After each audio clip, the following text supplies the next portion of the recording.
Next question is from Wisdom Truth. Do you think Harry's major problem is he's guilty of not wanting to speak on the phone to his mother before she died? Is the conflict between the brothers were planted by his mother? If there is no income, what will H&M do for money next? Interesting. Do you want me to break that down one by one?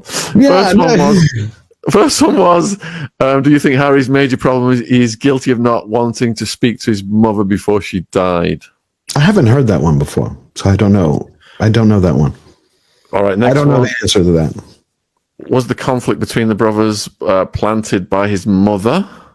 I don't think so. I think, see, that's a great question. I think it wasn't planted by his mother. I think that Prince William, as being the crown prince, was treated in a way that he was trained differently than Harry was. And I think that is what got under Harry's skin. It's like, okay, you're going to become a future king. You, after he gets married, most likely will never be a king. So they're going to be trained, raised, reared in a different manner because they're going to have different responsibilities. So I think that's what got under Harry's skin. Again, by the title of his book, Spare, and by how many interviews that he gives and how many comments he's made over the years. Again, going back to the sausages thing. That tells you what you need to know. How does a guy complain that his brother got 2 sausages? Just ask, hey, can I have another sausage? That's all you'd say. Can I have one more? If they said, no, we'll give you one more, but then he gets 2 more on top of that, then you could see there's an issue. No, he got 2. He's probably bigger than you, and that was it. The last part, we've touched on this. If there is no income, what are they going to do for money next? Split. Split. I don't think, I mean, the only thing left for them to do, which again would be the complete end of them. When I mean the complete end, let me rewind. When the Hollywood Reporter put out their list of winners and losers of 2023, and they branded the Meghans as one of the biggest losers of the year, that was Hollywood telling them, you're done. Park it, pack up your stuff, and do it quietly. And maybe if you do good long enough, because a lot of these magazines are used by the studios to send messages.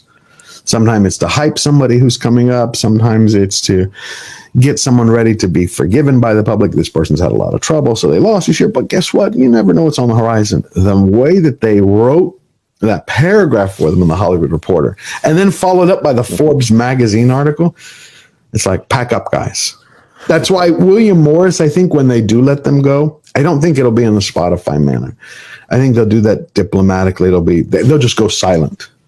I think you just won't hear about them again. Because there's a rule in Hollywood that I learned last year. I never knew that before, which is that they really don't attack each other publicly inside the system because they never know who they're going to work with. Because you've had some people who've been totally blown away, like John Travolta. His career was dead, and then Tarantino brings him into Pulp Fiction and relights and becomes a star again for a few years. So they try to monitor how they're going to attack each other because they don't know. She gets a wish granted by someone, and 10 years down the line stars in something that they'll have to work together. But I think they're done, and without the money, the cracks will rise. She'll do her memoir. He'll do Spare Part 2. And that will pretty much show the public who they are. They only have hate to sell. Question from Cheryl Leaves. Will 2024 finally put an end to the twosome grifting off the titles they're not supposed to use? Hopefully. Hopefully. I just don't think there's a lot of gas left in the engine.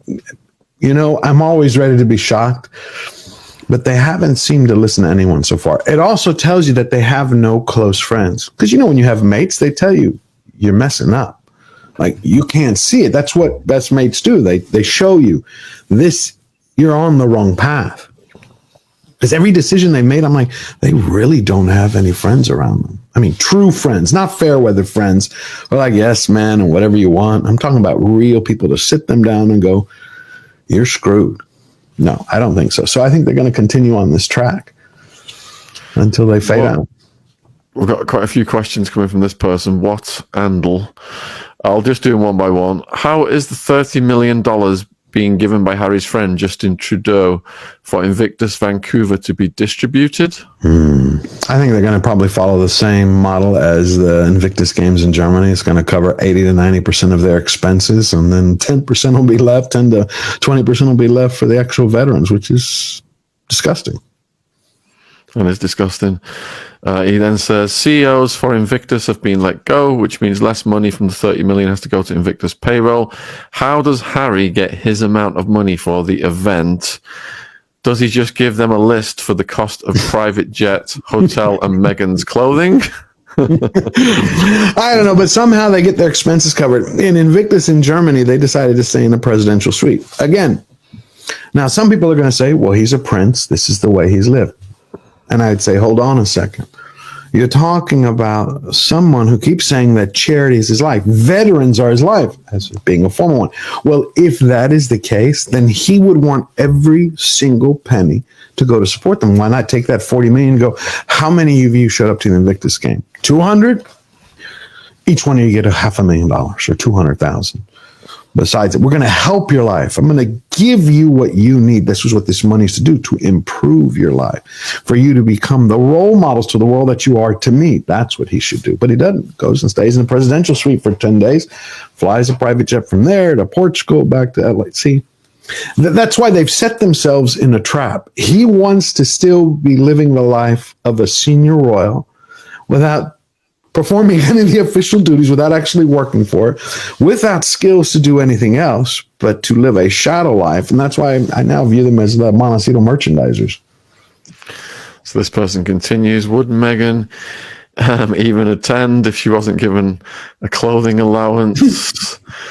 How much goes to the disabled soldiers? Probably hardly any from what you just said. Yeah. 2025 Invictus Canada, let's follow the money now. That they don't even have to pay the CEOs who were fired. No. Wow. I think it's just sad. Now, I liked, and I stated this when I watched the Netflix Invictus series, if you cut out all the Harry and Meghan stuff, if you cut out, the games are beautiful. Watching the veterans and how heroic they are, it's brilliant. You cannot destroy that message. Neither Harry can. The problem is they can corrode it to the outside world. Oh, it's Harry and Meghan. I don't want to watch it. That's why I told people, it's like, forget them. This is what they did bad. But these veterans deserve to be supported. And that's why they're so toxic now. They cannot be attached to anything. Look at the coffee company that Meghan invested in. The other day, stats were released that the lady who owns that quote unquote coffee store, her sales are now down 30% since the release of that commercial. I watched it. It was embarrassing. Yeah. Surround Me With Dogs is wondering about your thoughts on the birth of the kids. There's all these theories about moon bumps and this kind of stuff. If you surrogates and I've heard them. I just haven't found any facts. I understand what people are saying. I've seen the pictures. I've also seen a lot of pictures that I just can't tell what's real and not real. I've watched video and I can't explain it.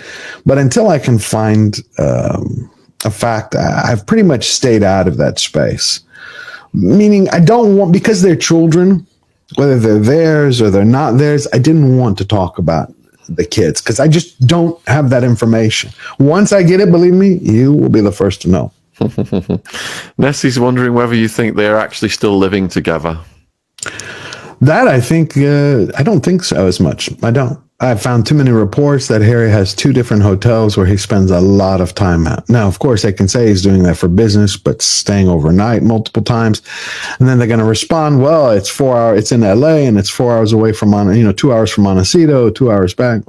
I think they're spending less time together than they initially were. That's why they're doing these little trips. Let's go to Portugal, let's go to the Caribbean, let's go to Costa Rica to show, hey, we're fine. But Graydon Carter, the former editor of Variety, who used to be one of the most powerful men in Hollywood, he would always have the Variety after party in the Oscars, which was the hardest ticket even to get for most. Like if you didn't win an Oscar or you weren't Jack Nicholson or Brad Pitt or De Niro, you didn't go. And he has twice burned them in the last year in interviews. And he said, their marriage is a joke. It's a shambles. It's what we're watching is, again, the beginning of the end. They're getting divorced because she's a grifter. She's in this for the money, gold digger. Like as soon as that runs out and she sees her opportunities are gone, they're gone. And then he also said they have no skills or talents to do anything. So you have to produce something. And when he gave that word, that was kind of like their former pope saying, they're done. Stop working with them. If the relationship is shambles, do you think they're at risk of having affairs, or are they too famous to have affairs and get away with it? That's an interesting question I never thought of. Are they too famous? See, in many ways they are famous, and in many ways they aren't. They're like some reality stars in a way that they've turned themselves into, which is why it's a shame and a tragedy that they still have titles, because they're